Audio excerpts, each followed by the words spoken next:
ជំរាបសួរពុកម៉ែបងប្អូនទាំងអស់គ្នាថ្ងៃនេះបងប្អូនចង់ញ៉ាំនំកងនំខ្មែររបស់យើងហ្នឹងណាបងប្អូនក៏បានទៅទិញនៅផ្សារទៅព្រោះគ្រួសារយើងច្រើនអ្នកអញ្ចឹងឲ្យក្មួយឲ្យកូនខ្លះអញ្ចឹងទៅ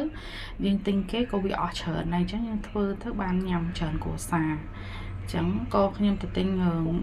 ម្សៅអង្គតណើបយើងហ្នឹងបងប្អូនលាយជាមួយអង្គខ្សាយយកមកលាយមកលាយជាមួយគ្នាគឺជាមួយទឹកមួយទុនយើងសម្បាច់ម្សៅចូលគ្នាឲ្យវាសព្វល្អហ្នឹងហើយឲ្យវាល្មួតសាច់ម្សៅយើងសព្វល្អហើយយើងយកមកមូលមកបងប្អូនយើងដាក់នេះនៅជ្រុញវាអញ្ចឹងទៅម្សៅវាធ្វើឲ្យយើងមូលនំកងយើងទៅវាអត់ស្អិតបងប្អូនក៏យើងយកម្សៅនឹងហើយមើលយើងរៀបចំមកលបាយវាស្អិតចូលគ្នាហើយក៏យើងយកមកលុញមកបងប្អូនហើយក៏យើងមូលទៅចារួចហើយខ្ញុំមូលហើយបងប្អូន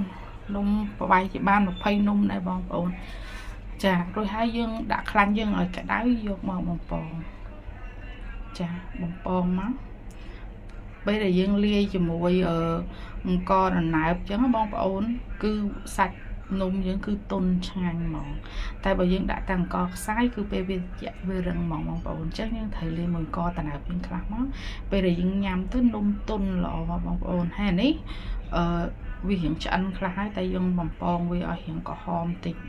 គឺយើងដាក់ភ្លើងឲ្យល្មមមកហើយយើងអាសាប្រែកុំឲ្យវាខ្លោចទេបងប្អូនហ្នឹងហើយរួចហើយអានេះនំយើងវាឆ្អិនហើយ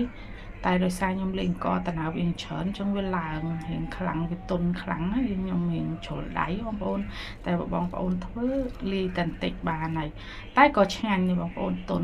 អានេះគឺស្ករត្នោតយើងអានេះស្ករអ្នកនៅចិត្តខាងផ្ទះគាត់កូរខ្លួនឯងគាត់ឡើងត្នោតឲ្យខ្លួនឯងអញ្ចឹងអានេះស្ករយើងសុទ្ធតែម្ដងឈ្ងុយណាស់បងប្អូនអើយកូរអញ្ចឹងទៅកូរឡើងឈ្ងុយតែម្ដងហើយយើងកូរវាឲ្យទៅឡើងជាជើងក្រងបងប្អូនក្រហមល្អយើងយកនំដែលយើងបំពងហើយហ្នឹងគឺយកមកជ្រលក់ក្នុងស្ករហ្នឹងមកបងប្អូនចាជ្រលក់មកស្កររៀងក្តៅវារៀងតាយអញ្ចឹងបងប្អូនតែបើសិនជាយើងធ្វើបិទហ្គាសភ្លើងហឹមបងប្អូន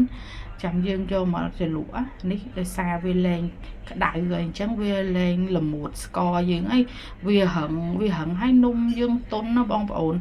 ញ៉ាំទៅឡើងទុនហើយអាស្ករយើង